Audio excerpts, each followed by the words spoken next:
I'm Ben Friedman. I'm a PhD student in political science here at MIT and an affiliate of the Security Studies program. I'm also a research fellow in Defense and Homeland Security Studies at the Cato Institute. What I want to do today is explain why the defense budget is so big. The conventional wisdom I'm going to dispute is that the defense budget is a rational response to threats and uncertainty in the international arena, that it's basically the right size given the dangers we in the United States face. I consider that to be the conventional wisdom because the defense budget passes the Congress each year with minimal controversy about its size. The disputes tend to be on the margins about what we buy, but not about the amount of money we spend. The fiscal year 2011 defense budget that the Obama administration submitted to Congress recently is the biggest defense budget in the United States since World War II. The number usually cited as the base or non-war budget is $549 billion. That's 3.4% more than last year and 1.8% adjusting for inflation. But that's just the largest chunk of non-war defense spending. To get total spending, you have to add $4 billion in mandatory defense spending and another $27 billion for nukes and other defense activities, mostly in the Department of Energy. That gives us about $580 billion, which is 50% higher in real terms, adjusting for inflation, than the 1998 defense budget, which is when this ongoing military buildup began. To get real defense spending, though, we still have to add the war costs, which is about $159 billion. That's the amount the Obama administration just asked Congress for. And it's possible they might come back at the end of the year and ask for even more money. So if you add that, you get about $739 billion. That's total defense spending. In real terms, that's 16% higher than the Cold War peak, which occurred during the Korean War. That's more than the rest of the world spends combined on defense, and it's 6 times more roughly than what China spends. And to that, if you were being a nitpicker, you could reasonably add another $180 billion from veterans, Homeland Security, and Treasury that could reasonably be considered defense spending, plus another $60 billion as defense's portion of payments on the national debt. So by a more generous accounting, we're spending almost $1 trillion on defense this year in the United States, and next year, fiscal year 2011. So why do we spend so much? Well, as I said, conventional wisdom says, look, we're fighting 2 wars. We're fighting a war on terror, and we face a lot of other threats that require our defenses. That is, the world's a dangerous place, and it requires a great deal of caution, and that caution is manifest in military spending.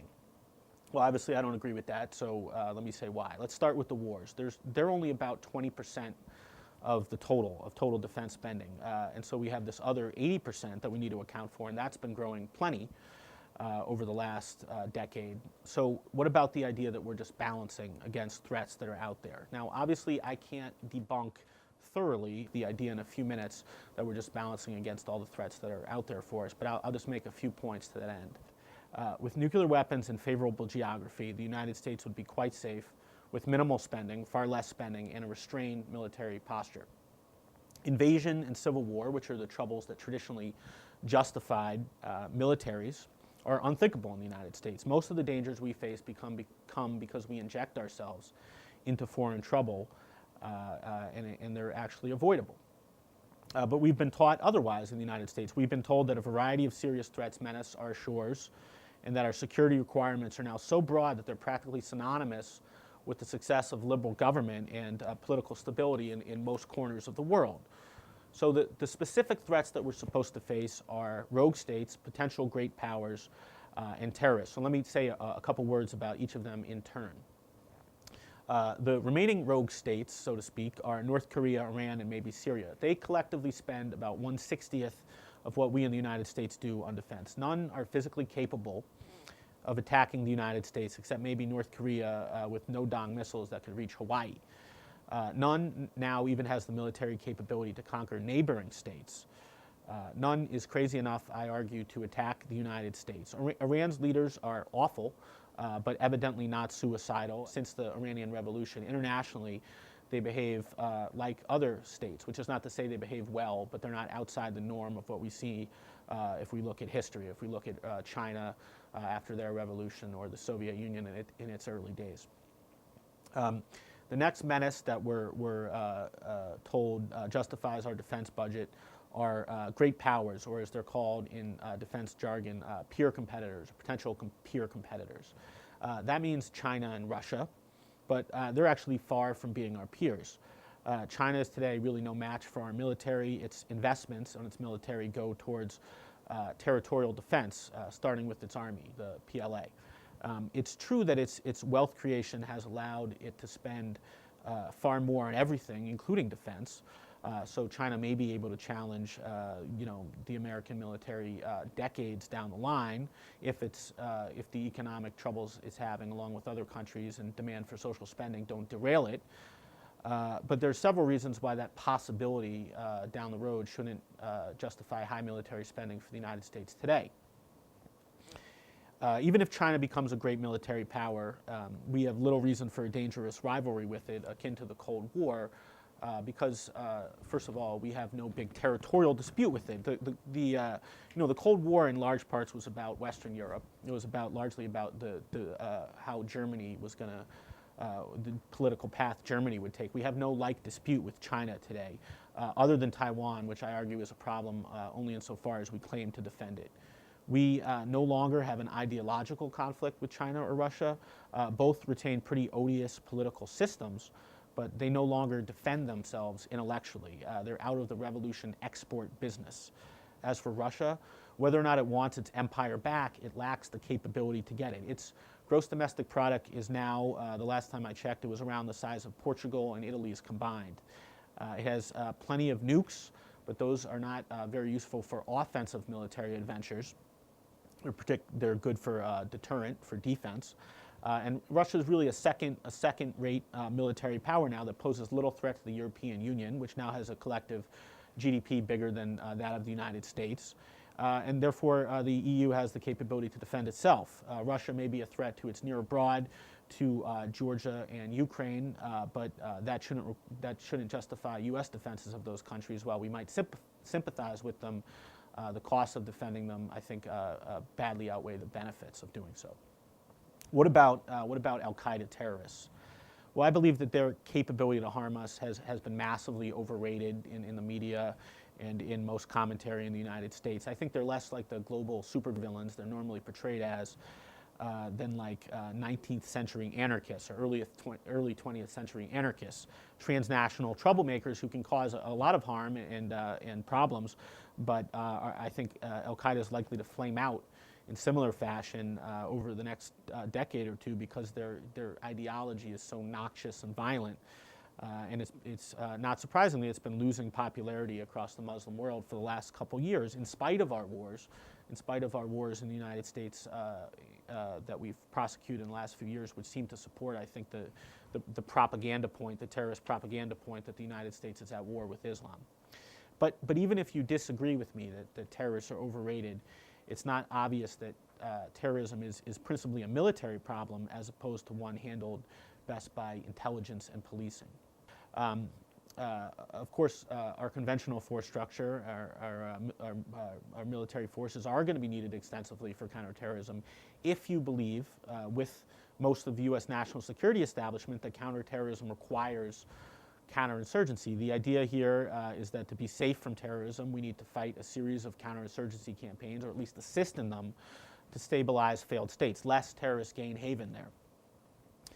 The trouble with this view is that, as we've demonstrated, I think, in the last few years or the last decade in the United States, fixing failed states with military forces is an outrageously expensive proposition in every sense, and one likely to fail regardless of our effort.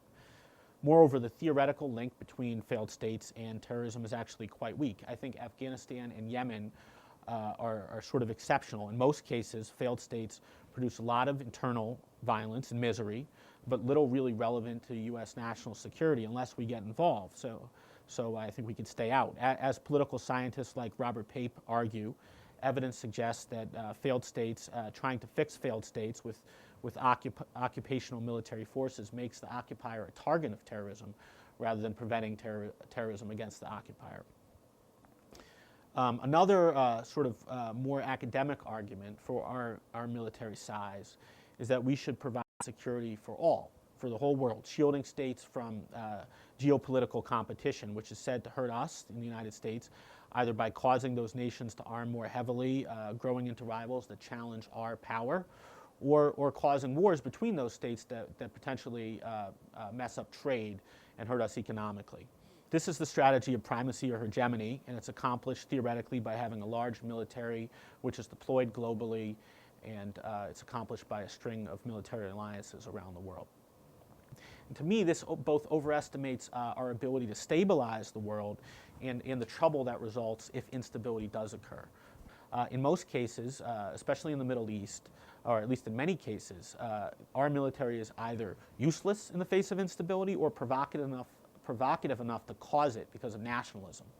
And I think in Europe, for a whole host of reasons, the states there are likely to remain peaceful. Europe's likely to remain stable without our troops there for the foreseeable future. Asia, I think, is a little bit more complicated.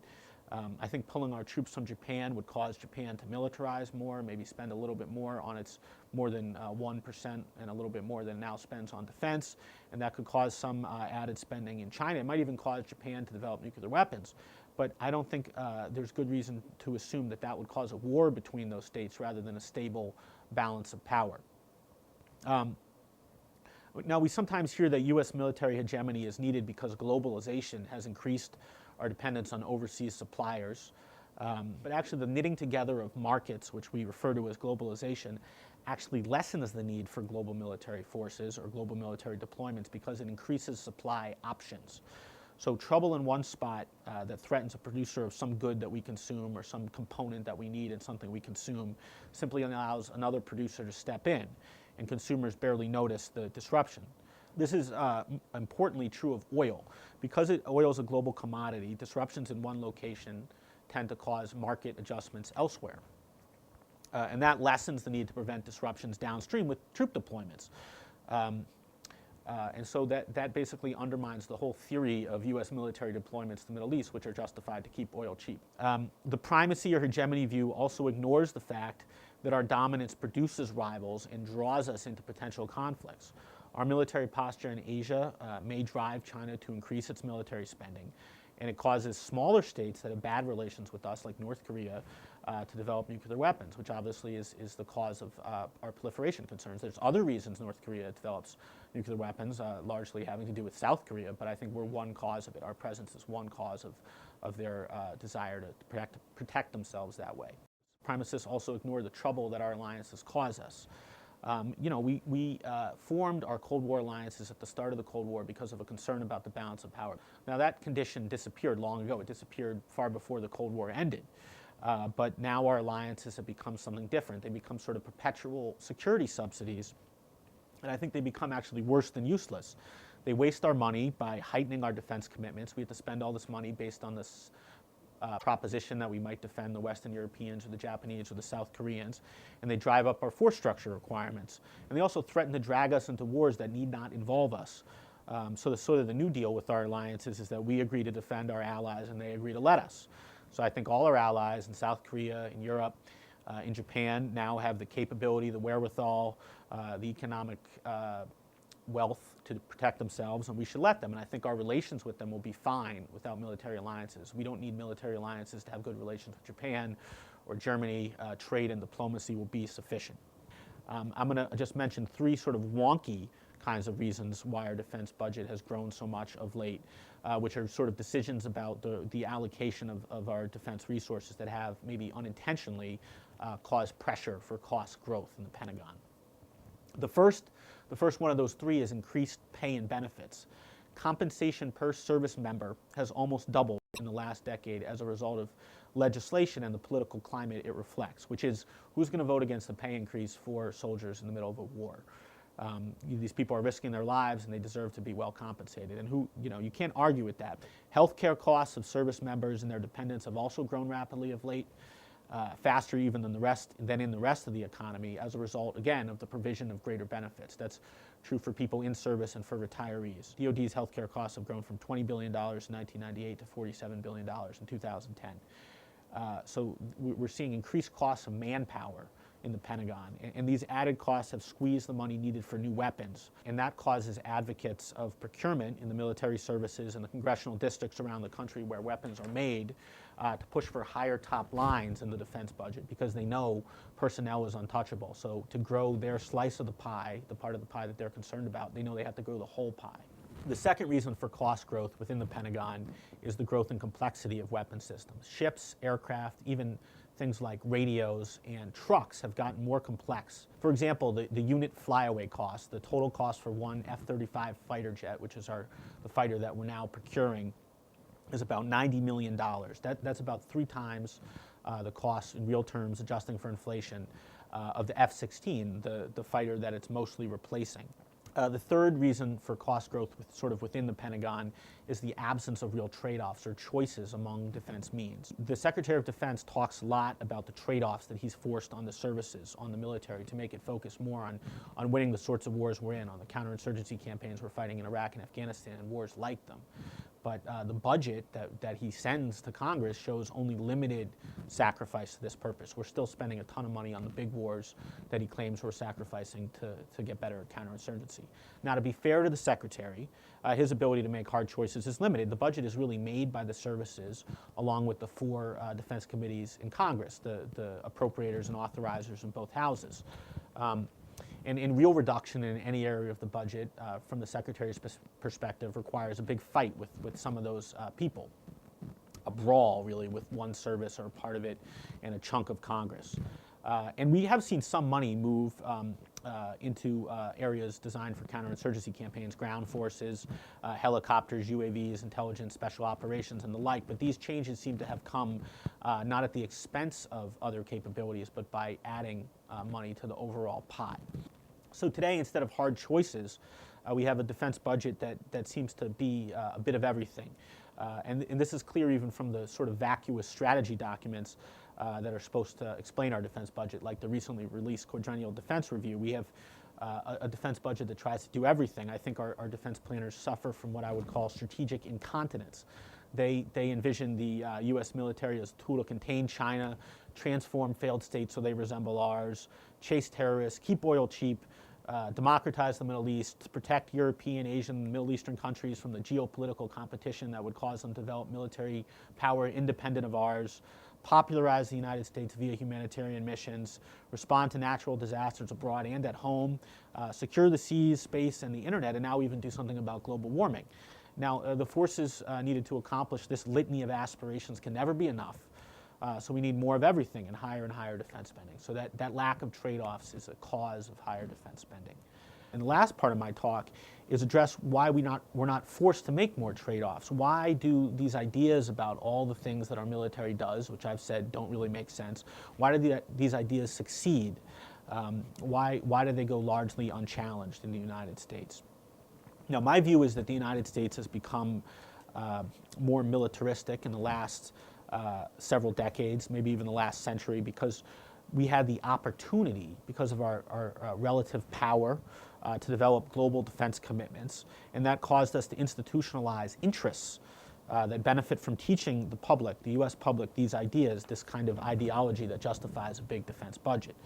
The political scientist Robert Dahl said that the difference between a dictatorship and a democracy is that in a dictatorship, a minority rules, and in a democracy, minorities rule.